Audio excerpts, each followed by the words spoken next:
A man who owned more buildings than he could remember the names of stood inside a dry cleaner the size of a one-car garage. And for the first time in years, he was holding his breath. It was a Tuesday in late October. Cleveland. The rain had been coming down since before sunrise, the slow gray kind that gets into the seams of the city and stays there. On a narrow stretch of Lorraine Avenue, between a check-cashing place with bars on the windows and a storefront church that only opened on Sundays, there was a little shop with a hand-painted sign that read Mathis Cleaners. The paint had faded so much that the letters looked like a memory of themselves. Inside that shop, behind a counter worn smooth by 40 years of elbows, a woman named Ruth Calloway was handing a freshly pressed jacket back to a tall man in a plain wool coat. And tucked inside the breast pocket of that jacket was a small folded note, written in her neat, careful hand, and a thick envelope of money that did not belong to her, that no one in the world knew about but her, and that she had every reason to keep. She gave it back anyway. She did not know that the man taking the jacket from her hands could have bought the entire block they were standing on, and never felt it leave his account. She did not know that the jacket itself had belonged to a dead man.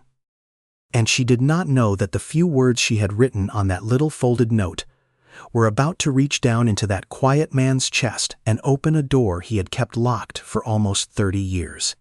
But we are getting ahead of ourselves. To understand why a folded note could undo a man worth more than most towns, you have to understand both of them. You have to understand the world he came from, and the world she was barely holding on to. So let me take you back, not far, just 5 days. Let me start with the man. His name was Denzel Washington.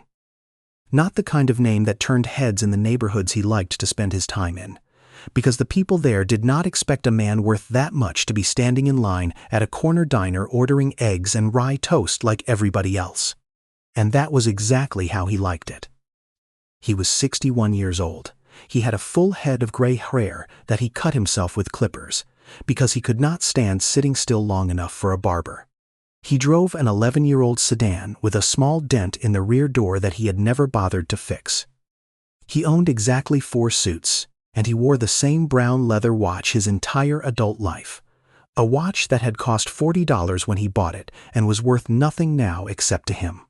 What Denzel did not advertise, what almost no one outside a small circle of lawyers and accountants knew, was that his name sat at the top of a holding company that controlled office towers, warehouses, apartment buildings, and parcels of land in 9 states. He had started with 1 laundromat, then 2, then a building, then a block. By the time he was 50, he had more money than a man could spend in 3 lifetimes, and by the time he was 60, he had stopped counting, because counting it had started to feel obscene. He gave most of it away. Quietly. There was a foundation. It was named the Eunice Washington Foundation, after his mother, and in 22 years, it had given away $211 million to clinics, to scholarships, to housing, to small struggling churches and food pantries, and after-school programs. Denzel's name was on none of it. Not one building, not one plaque. When people asked him why, he would say the same thing every time. He would say, "My mother never put her name on the things she gave away. Why should I put mine?" His mother. We will come back to her, because she is the whole reason for everything that happened that October. But hold her in your mind for now. A woman named Eunice. Remember the name. Here is the other thing you need to know about Denzel Washington. 5 days before he walked into that little shop on Lorraine Avenue, he had taken a jacket out of a cedar chest at the foot of his bed, a chest he opened maybe once a year, on hard days, and he had decided it was finally time to wear it again. The jacket was old. It was a herringbone wool, charcoal gray, double-stitched, the kind they did not make anymore. It had belonged to his father, a man named Samuel Washington, who had worn it every Sunday of his working life and had been buried in a cheaper one because the family decided to keep the good jacket. Samuel had died poor. He had died at 53, worn down to nothing by a job at a foundry that paid him barely enough to keep the lights on. And the only thing of real value he ever owned was that one good jacket and the dignity he put on with it. Denzel had kept it for 36 years. The lining had finally torn. A button was hanging by a thread. And he had carried it out into the rain that morning to the first dry cleaner he saw, because he could not stand the thought of throwing it away, and because something in him, something he could not name yet, told him to take it to that little place with the faded sign instead of the fancy tailor downtown who knew his face. Now let me tell you about Ruth. Ruth Calloway was 49 years old. She had worked at Mathis Cleaners for 19 years. She made $11.20 an hour pressing, mending and steaming other people's clothes, and on a good week she took home a little over $300 after taxes. She had not always been poor. There had been a time, a good long stretch of years, when Ruth and her husband Tom had a small brick house on the east side with a maple tree in the front yard that turned the color of fire every fall. Tom drove a delivery route. Ruth worked at the Cleaners. They were not rich, but they were fine. They had each other and a porch and a dog named Biscuit, and that was a whole life. Then Tom got sick. It started as a cough in the spring and ended in a hospice bed in the winter, and the 18 months in between took everything. The cancer took Tom. The treatments took the house. There is a number that lives in Ruth's chest, the way a stone lives at the bottom of a river. And the number is $31,218. That is what was left of the medical debt after the insurance ran out, and the house was sold and every account was emptied. $31,218 owed to a hospital and 3 collection agencies, growing a little every month from interest she could not stop. So you understand when I tell you that Ruth Calloway found an envelope of cash and gave it back, what that meant. You understand the weight of it. But there is more, and this is the part Ruth told no one.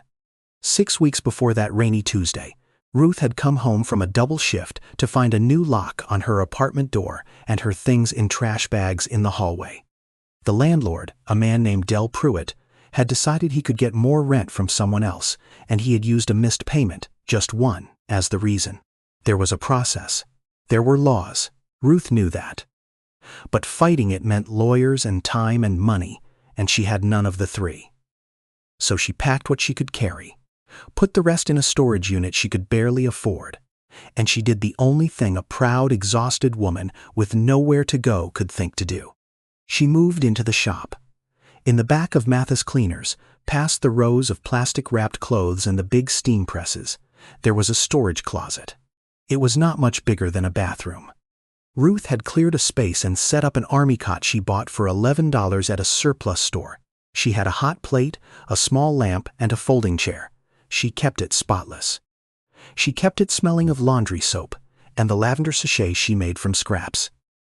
Every morning at 5:40 she folded the cot, slid it behind the shelving, and became the presser again before old Earl Mathis came in at 7. He was 78 years old and half blind in one eye, and he never noticed. Or if he did, he was kind enough to pretend he didn't. Ruth slept on a cot in a closet behind the steam presses, and she pressed other people's beautiful clothes all day, and she never once complained, and she never once let for show what it cost her. That is the kind of woman she was now. Let me show you the day the jacket came in. It was the Thursday before, late afternoon, the light going amber through the front window. Ruth was alone at the counter. Earl had gone home early with his back acting up.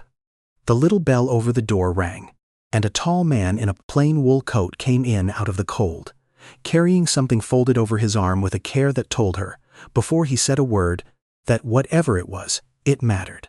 He set the jacket on the counter as gently as you would set down a sleeping child. "The lining's torn," he said, "and there's a button coming loose. I'd like it repaired, not replaced. The same thread color if you can match it." He paused. "It was my father's." Ruth picked it up. She knew good wool when she felt it, and this was good wool, old and soft and heavy in the hand. She turned it over, found the torn lining, ran her thumb along the seam. She found the button hanging by its last thread. And she looked up at the man, and she saw something in his eyes she recognized, because she carried it too. She saw grief that had learned how to behave in public. "I can match it," she said. "I'll do it by hand. It'll hold better than the machine." "Thank you," the man said. And then, because he was a careful man and he had learned to read people across a counter, he added quietly, "How much?" $12, Ruth said. Ready Tuesday. He paid in cash, took his ticket, and left without another word. Ruth watched him through the front window, watched him stand a moment on the wet sidewalk, looking at nothing, and then walk off into the gray. She did not know his name. She would not know it for 5 more days. That night, after she locked the front door and pulled the security gate down and turned off the front lights, Ruth carried the jacket to her little folding chair in the back, under the single lamp, and she opened her sewing tin. It was an old butter cookie tin, dented, full of spools, and a brass thimble worn smooth, and a paper of needles, and a tin of mismatched buttons she had collected over 19 years. She put on her reading glasses. She threaded a needle. And she opened the torn seam in the lining a little wider, the way you have to do it right. That is when her fingers found the envelope. It was sewn flat into the lining, between the wool and the silk, low along the bottom hem where the weight would not show. Someone had put it there a long time ago and stitched it shut, and over the years the stitches had worn, and the tear that brought the jacket to her had loosened it. Ruth pulled it free. It was a plain paper envelope, soft with age, and it was thick. She opened it under the lamp. Inside was money, old $100 bills, the kind with the small portrait, folded once. She counted them on her knee, slowly, twice, because the first time her hands were shaking too much to trust the number. $9,400. And there was a second thing in the envelope. A square of notebook paper, gone soft as cloth, with 5 words on it in pencil, in a man's careful, blocky hand. The words said, "For the rainy day. Love, Dad." Ruth sat very still in that little closet with $9,400 in her lap. Now I want you to stop with me here, because this is the moment the whole story turns on, and I do not want you to rush past it. $9,400. Ruth owed $2,400 in deposit and first month's rent to get into a small place she had already found, a clean one-room above a bakery, where the landlord did not check too hard and the heat actually worked. $9,400 would have put her in that apartment that week. It would have gotten her off the cot in the closet. It would have bought her months of breathing room. It would have let her sleep, really sleep, for the first time in 6 weeks, in a bed, behind a door that locked from the inside, that no one could change the locks on, and no one would ever have known. The man did not know the money was there. His own father had hidden it. The stitches had hidden it. 40 years had hidden it. It had come to her by accident in the dark, and she could have slid it into her own pocket and stitched the lining shut clean, and handed the jacket back Tuesday with a smile, and there was not a soul on this earth who could have ever proven otherwise. That is what a temptation actually is. It is not a cartoon devil on your shoulder. It is a tired woman alone in a closet at 10:51 at night, with a debt like a stone in her chest and a cot for a bed, holding the exact thing that would change her week, and knowing she could keep it and be safe. Ruth held it for a long time, and then she did something. She set the money on the folding chair, and she picked up the little square of notebook paper instead, and she read it again. For the rainy day. Love, Dad. And Ruth Calloway, who had buried her own father in a county cemetery when she was 22, started to cry. Not for herself. For the man she had never met who had folded those bills and stitched them into his good jacket, against a rainy day that probably came and went 100 times without him ever spending it. Because some men cannot spend their own safety, they can only save it for the people they love. She thought about her own father then. Walter, a man who had worked the loading docks until his hands curled up like old roots. A man who had 2 sayings he repeated his whole life, and one of them came to Ruth now, sitting in that closet, as clear as if he were standing there. Ruthie, he used to say, money can be earned and lost and earned again. But your good name, once you give it up, you don't get it back. Honesty is the one thing the bank can never come and take from you. Don't ever hand it over. Ruth wiped her face with the back of her hand, and the decision was already made. It had been made 19 years ago on a loading dock by a man with curled up hands. It had been made 40 years before that by a poor man stitching his savings into a jacket. It had been made by every quiet, decent person who ever chose to be honest when honesty cost them something. Ruth was just the next in a long line. She put the $9,400 back into the envelope. She put the little pencil note back with it. She finished repairing the jacket the way she had promised, by hand, with thread she dyed a half shade darker on her hot plate to match the lining exactly. She fixed the button so it would never come loose again. And then she did one more thing.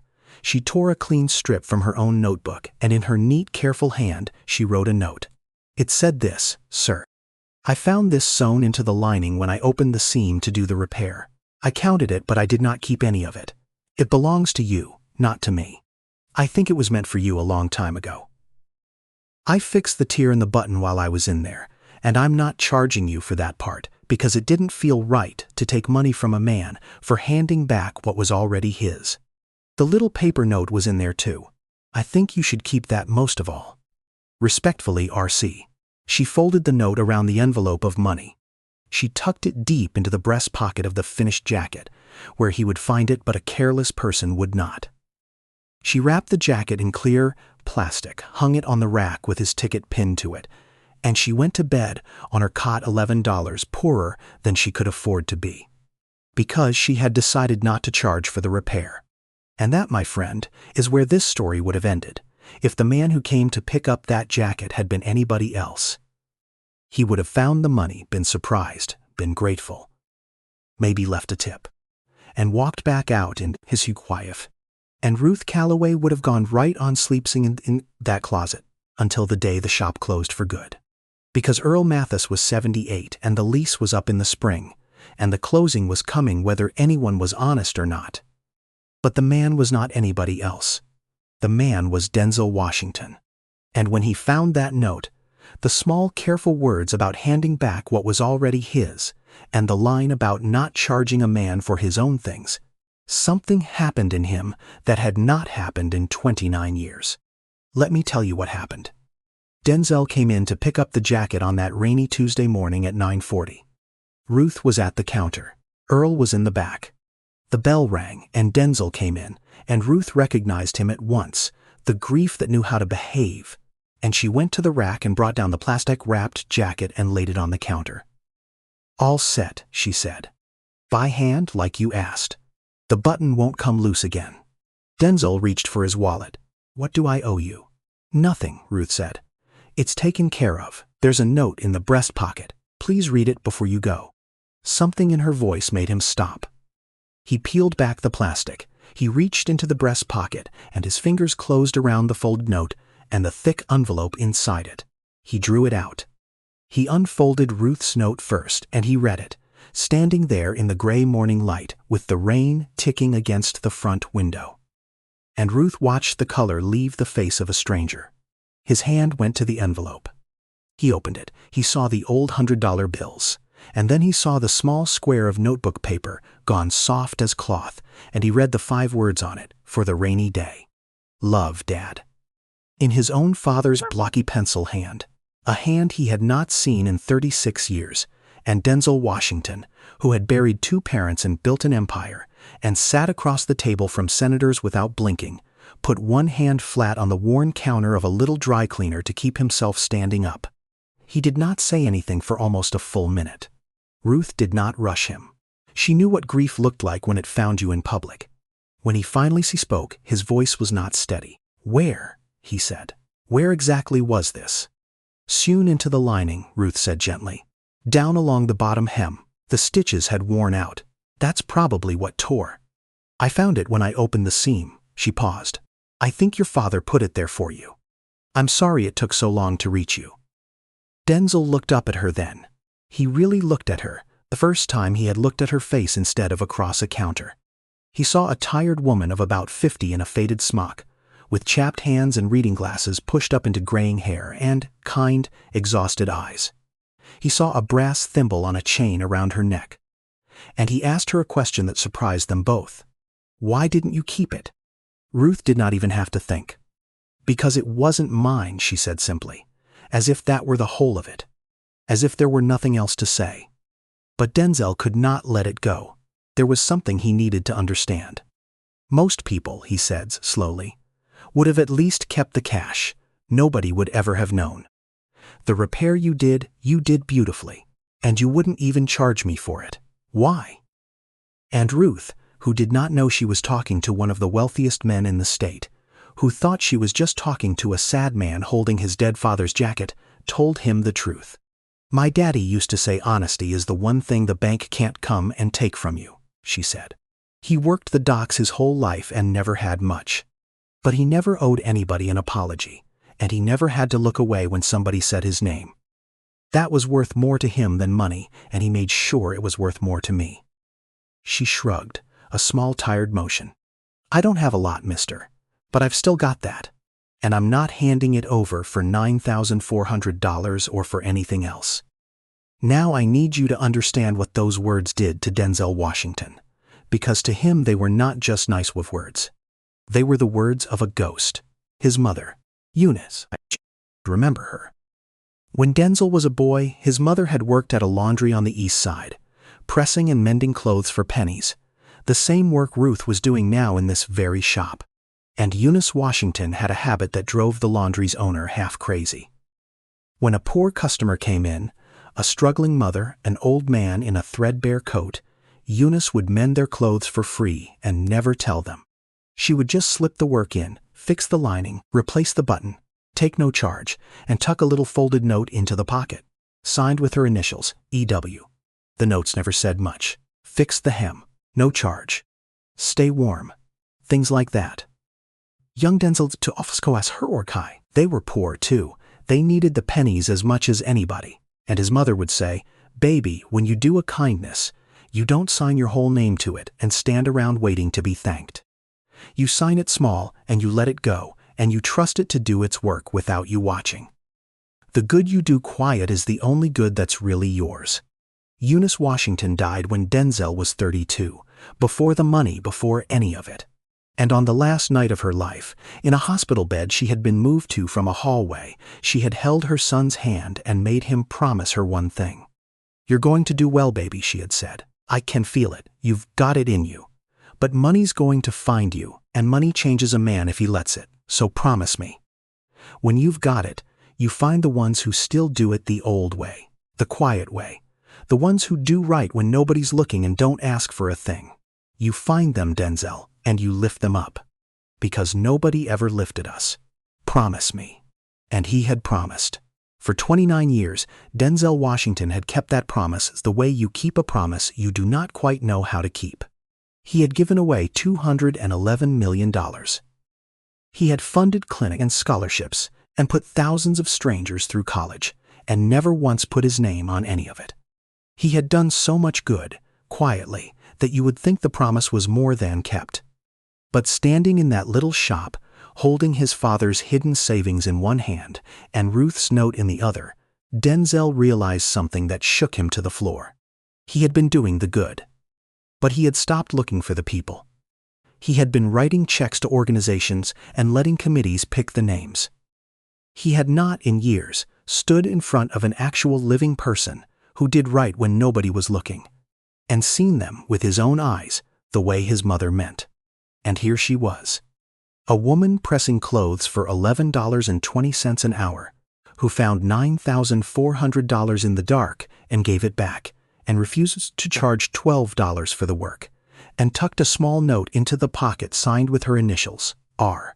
C. Exactly the way his mother used to sign hers, E.W., and did not stand around waiting to be thanked. Denzel Washington put the envelope and both notes carefully into his coat.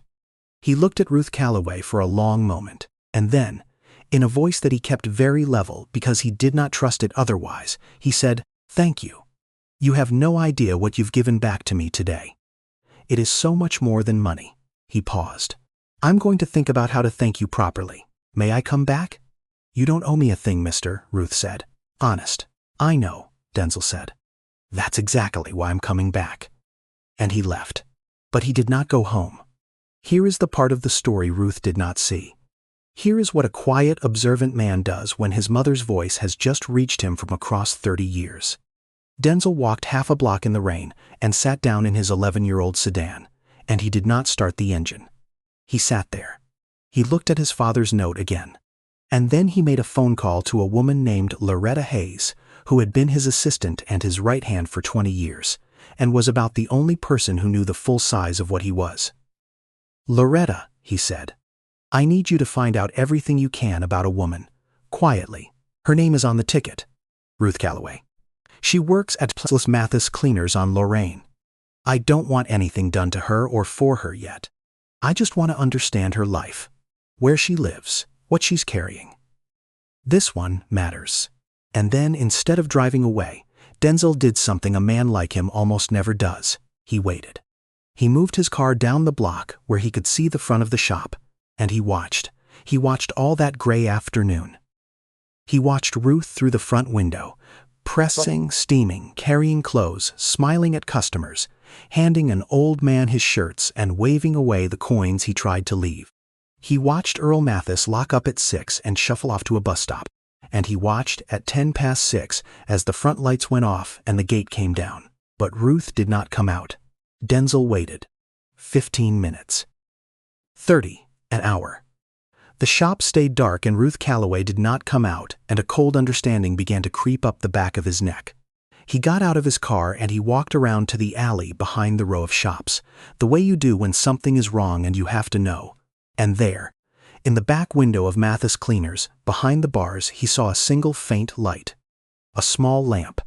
And in its glow, the silhouette of a woman unfolding an army cot in a storage closet, the size of a bathroom, behind the steam presses. Denzel Washington stood in a wet alley in Cleveland at 7:30 on a Tuesday night and watched a woman who had handed back $9,400 get ready to sleep on a cot in a closet, because she had nowhere else in the world to go. He did not knock. He did not announce himself. His mother had taught him better than that. You do not humiliate a person by catching them in their hardest hour. You see it, you carry it, and you do something about it without ever letting them feel small. He went home. And he did not sleep that night either. Over the next 2 days, Loretta Hayes brought him the whole picture, gently and completely, the way she did everything. She brought him the medical debt, $31,218, and the name of the hospital and the 3 collection agencies. She brought him the death certificate of a man named Thomas Calloway, age 51, and the record of a small brick house on the east side that had sold in a hardship sale 18 months ago for far less than it was worth. She brought him the eviction. She brought him the new lock and the landlord, Del Pruitt, and the trash bags in the hallway. She brought him the storage unit and the cot and the $11 surplus store receipt that Ruth had paid with quarters. And then Loretta, who was not a woman who cried easily, set the last page down on Denzel's desk and said, "There's one more thing. I found out where her husband worked. Thomas Calloway drove a delivery route for 19 years. You want to know who held the route contract for the last 6 of those years?" "Tell me," Denzel said. "You did," Loretta said. "One of your logistics companies. He drove for you, Denzel. He worked for your company until the year he got sick. That man wore out his back for 6 years carrying boxes for a company you own. And when he died, his wife lost everything, and she's been sleeping in a closet a mile from one of your office towers, and you never knew her name." The room was very quiet. Denzel Washington sat with that for a long time. He thought about all the money he had given away, the $211 million, the buildings, the scholarships, all of it good, all of it real. And he thought about how a man could give away a fortune to strangers chosen by a committee, and never once notice that a woman who had earned every bit of his help with her own broken back was washing clothes for $11.20 an hour, a mile from his door. His mother's voice came to him again. "You find the ones who do right when nobody's looking. You find them and you lift them up. Because nobody ever lifted us. I found her, Mama," he said quietly, to no one. "It just took me 30 years to learn how to look." And then Denzel Washington stopped grieving and started working. And when a man like that decides to do something, it gets done. Now, let me bring you to the day it all came together. The following Tuesday. 1 week to the day after Ruth handed back the money. It was raining again, the same slow gray rain, as if the city wanted everything to rhyme. Ruth was at the counter in the late morning when the bell rang, and Denzel Washington came in the same plain wool coat, and behind him came a second person, A calm, well-dressed woman with a leather folder under her arm. That was Loretta. "Mister," Ruth said, surprised, "I told you you don't owe me anything." "I know," Denzel said. "I came to tell you the truth. Will you sit with me for a few minutes? Is Earl here? I'd like him to hear it too." Earl shuffled out from the back, and the four of them stood near the counter in that little shop, and Denzel Washington told Ruth Calloway who he was. He told her his name, his real name, the whole weight of it. He told her about the buildings and the foundation and the $211 million given away in his mother's name. He watched Ruth's face go from confusion to disbelief to something close to fear. The way a person looks when the floor of their understanding shifts. And he kept his voice gentle the whole way through. "I tell you all of that," he said, "not to impress you. I tell you so you'll understand that nothing I'm about to do is going to cost me anything I'll miss. I need you to hear that because I know you, Ruth. I've only known you a week, but I know you. You're the kind of woman who won't take a thing unless she's sure it isn't a burden. So hear me. It is not a burden. It is the smallest thing in the world to me. And it is the most important thing I've done with this money in years." Then he did the hard part. He told her as carefully as he could that he knew. He knew about Tom. He knew about the house, and the debt, and the eviction, and the cot in the closet. He saw her flinch, saw the shame rise up in her face, and he stepped in front of it the way you step in front of a falling thing. "Don't," he said softly. "Don't you do that. There is nothing in what I just said for you to be ashamed of. Not one thing. You buried your husband what you could, and you kept your job, and you kept yourself clean and decent in a closet behind a steam press, and you found $9,400 in the dark, and you gave it back. Ruth, there is no shame anywhere in that story. There is only one person in this room who ought to be ashamed, and it's me, for not finding you sooner." And then he told her why. He told her about his mother, Eunice, and the laundry, and the clothes she mended for free, and the little notes she tucked into pockets signed E.W., and the promise he made her in a hospital bed about finding the ones who do right when nobody is looking. He took out Ruth's own note, the one she had written him, and he held it up next to nothing because he did not need to. The initials were enough. R.C., the same small, signing it quiet kindness, 30 years and a whole lifetime apart. "When I read your note," Denzel said, and now his voice did break, just a little, "I heard my mother. I have spent 29 years and a fortune trying to keep a promise to her, and I had started doing it with my checkbook instead of my eyes. You reminded me how she meant for it to be done. You gave that back to me, the same week you gave me back my father's last gift, so, before I do anything else, I need you to understand. You are not the one being helped here, Ruth. You're the one who helped me. Everything that comes after this is just me trying to keep up with you." Ruth Calloway was crying now, openly, the way she had not let herself cry in front of a customer in 19 years. She started. "I don't know what to say." "You don't have to say anything," Denzel said. "You just have to let me. Can you do that? Can you let somebody do something good for you, the way you've spent your whole life doing it for everybody else? That's the only hard part. The rest is easy." And Ruth, after a long moment, gave a small broken nod. And that nod was the bravest thing she did in the whole story. Because for a proud person, the very hardest thing in the world is to let yourself be seen, and helped, and loved. So let me tell you what Denzel Washington did. He did not just write her a check. He had learned, a long time ago, that a check is a one-time thing, and what people in Ruth's position need is not a moment, but a life. So Loretta opened the leather folder, and one piece at a time, Denzel laid it out. The medical debt, $31,218, was gone. Not deferred, not negotiated.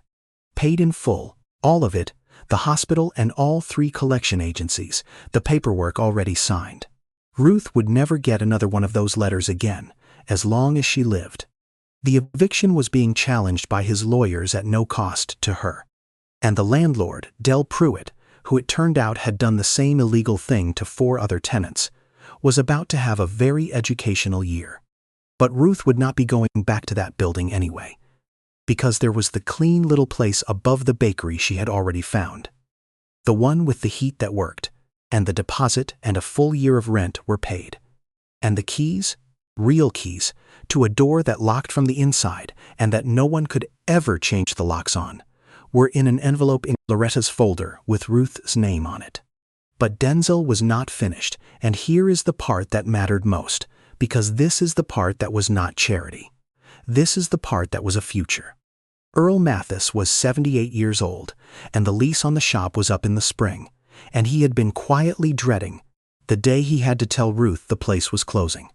Denzel had found that out too. So he had bought the building, not to close it, to save it. He sat old Earl down and offered to buy the business itself for a fair price, enough for Earl to retire in comfort for the first time in his life.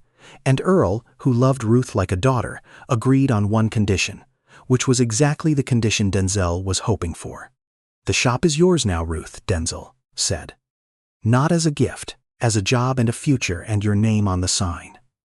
There's money set aside to fix the place up, new presses, a real workroom, and a proper tailoring station, because Loretta tells me you've got hands like a master, and you've been wasting them pressing other people's wrinkles. We're going to put your name where Earl's used to be, Calloway. And there's a fund attached to it, so that you can do for this neighborhood what my mother did for hers. Mend for the ones who can't pay. Tuck a note in the pocket, sign it small, let it go. The way it's supposed to be done." Ruth Calloway stood in the middle of the little shop she had slept in the back of for 6 weeks, holding the keys to her own apartment in one hand and the keys to her own business in the other, and she could not speak at all. So Denzel said the last thing, the quietest thing, the thing he had really come to say. "My mother used to tell me that the good you do quiet is the only good that's really yours. You've done so much good quiet, Ruth, for so long that you forgot anybody might be watching. But somebody was. My father, who hid that money for a rainy day he never got to use. My mother, who taught a habit to a son who almost forgot it. And me, who got to be the one standing across the counter the day you proved them both right." He took her hand. "You were never invisible. You just hadn't been found yet. Let me tell you how it ended. Not the way fairy tales end, all at once and forever, but the way real things end, slowly and then for good." Ruth moved into the place above the bakery that week. The first night she slept in a real bed behind a door that locked. She slept 11 hours and woke up not knowing where she was. And then she remembered and she cried again, the good kind this time. The shop reopened in the spring as Calloway Cleaners and Tailoring, with new presses and a workroom in the back where the storage closet used to be. And Ruth tore out the shelving in the cot with her own hands and put in a long bright table and good light. And she stood there sometimes in the mornings before anyone came in, just looking at it. She kept Earl's old chair by the window. Earl came by every Friday for coffee until the day he passed 2 years later, and he died knowing the place he had given 40 years to was in the best hands it had ever been in. And Ruth did the thing Denzel asked. She mended for the ones who could not pay. A young mother's coat with a busted zipper, no charge, a note in the pocket. An old man's only suit, taken in for free so it would not hang off him like a sail, a note in the pocket. A teenager's interview shirt pressed perfect and quietly returned with the tag still saying paid, and a note in the pocket. She signed every one of them small, RC, and she let them go, and she did not stand around waiting to be thanked. And somewhere a woman named Eunice Washington, who had been gone for almost 30 years, was, I have to believe, very proud. Denzel Washington kept coming in, not as a benefactor, as a regular. He brought his shirts. He sat in Earl's old chair by the window with a cup of coffee and read his paper while Ruth worked, 2 quiet people who had each given the other back something they had lost. He never put his name on the shop. He never told the neighborhood what he had done. The good he did quiet stayed quiet, the way his mother taught him. And the herringbone jacket, his father's jacket, with the lining Ruth had repaired by hand so it would never tear again, hung in Denzel's closet next to the 4 plain suits. And he wore it now, more often than he used to, because a woman who slept on a cot in a closet had reminded him what it was for. Not for show, for dignity, for putting on a little of your father's worth when the day is hard. So here is what this story leaves us with. 3 things, I think. The first is that you never know who you are standing across the counter from. The tired man holding his father's coat might be worth more than your whole street. And the tired woman pressing his shirt might be worth more than all of it put together. And the only way you will ever find out is by treating both of them like they matter, before you have any idea whether they can do anything for you. Because the truth is, the way you treat people when you think they can do nothing for you is the truest thing about you there is. The second is that being honest when no one is watching is not a small thing. It is the whole thing. Ruth Calloway changed her entire life with a decision she made alone in a dark closet at 10:51 at night.